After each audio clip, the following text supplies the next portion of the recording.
And the reason why I like it so much is because it's just a great sounding processor that has pretty much every sound that you could need, but it's also in like a high quality steel encasing, and it's fairly simple and intuitive to use. If you're anything like me, like I personally don't like things that are very sophisticated. Maybe everyone doesn't, I don't know. But anyway, yeah, so I like things that are fairly straightforward to use, and I find that this is one of those things, you know? So you can scroll through your the many presets that it has. I don't remember how many presets there are exactly. For instance, the Jaco settings, the Jaco ones are awesome. The Gent ones, the Ambi Clean sound really awesome as well.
I'm a little out of tune there, but actually that brings me to the next point, which is that if you hold your boost button right here, you can tune it up if you'd like to. Most processors and stuff and many multi-effects units, they give you the ability to tune. So I mean, it's not a huge deal, but it's certainly worth noting that you can tune your guitar if you really want to. Now you hold it, and that will disengage the tuner again. Now if you want to boost, you can just hit this too. So that'll give you a nice a boost.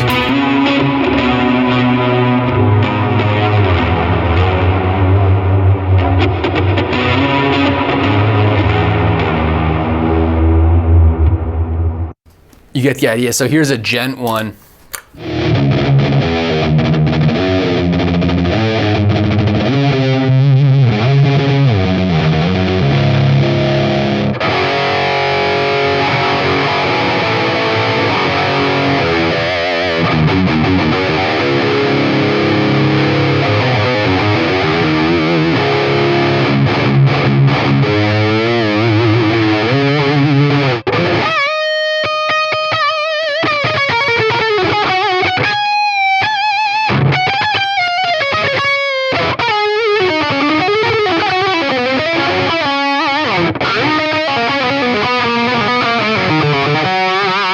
So you can load up an effects loop in here as well. So you do that by hitting your press to edit, and then you can scooch over to your send and return option here.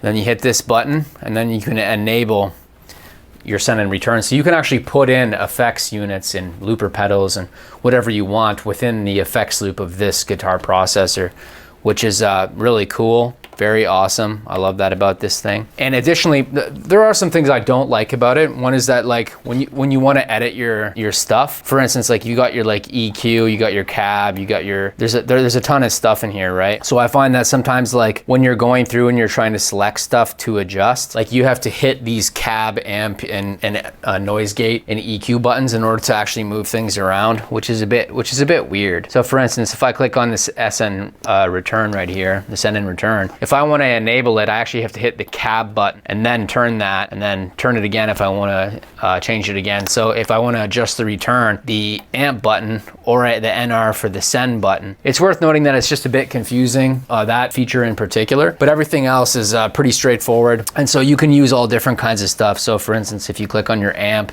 you can like change what kind of amp that you use for it. Personally, I'm actually very fine with just like sticking with the presets and just like adjusting things every once in a while. So let's turn on the noise gate, the amp, the cab, and the EQ. So as you can see, the noise gate is working very well, right? There it is with no noise gate. It's a bit noisy. Hit the noise gate, totally exited. not really crazy about that setting though, so we're gonna go to the number 1 or number 2 instead.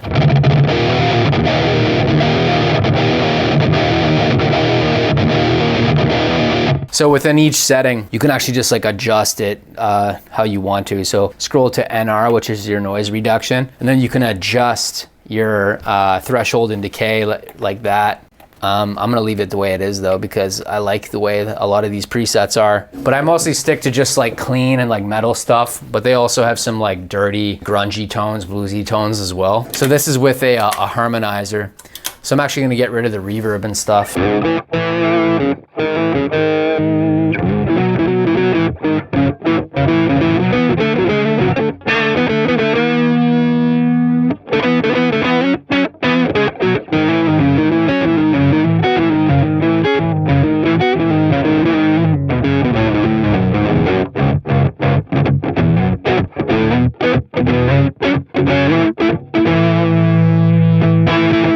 Play something with something else. Here's a cool one.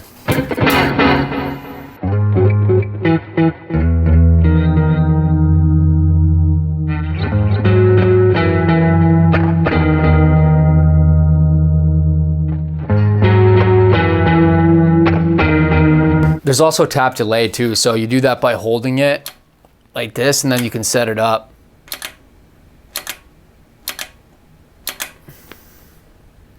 So once you tap it like that, then you're good to go.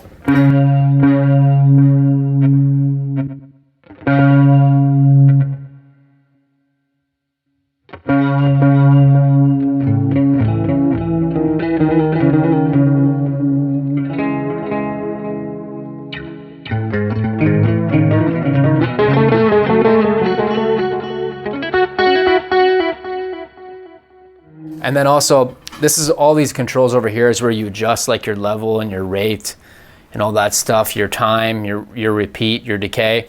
So whenever you adjust one of these knobs, it changes the preset, it changes the setting. And then when you exit out of it, when you exit out of it and you return, despite the fact that the knob is in a different position, like it'll do what the preset was doing before. That's something you should know.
Another thing I like about the NUX Trident is, as I said before, it's in the steel encasing. It sits very nicely on your desk and it doesn't move around. You got the rubber feet on the very bottom of it. So ultimately, like it can just like sit on your desk in like a really nice way. It doesn't take up a lot of space. It doesn't cause a lot of problems. Apparently you can set it up to go so you don't need an audio interface, so you can just use this as the audio interface.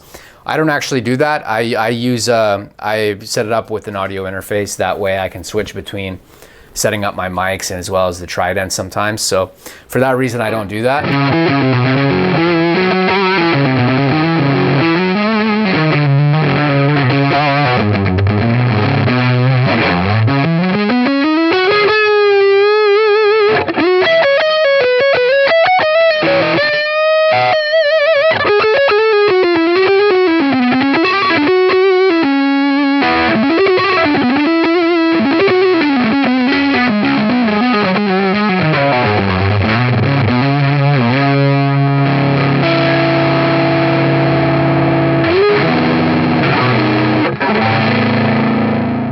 By the way, if you're looking for something to practice, get my fretboard memorization cheat sheet from travelingguitarist.com/fretboard cheat sheet. What it is it's all the triads, the major and minor triads in every single key. Through the octave mapping technique and through a couple other techniques, you can actually just learn to memorize not only the notes of the fretboard, but you can also learn how to improvise in a bunch of different keys by understanding the the foundation of harmony, which is the triads, right? The foundation of chords. You can also sign up to my forum at forum.travelingguitarist.com.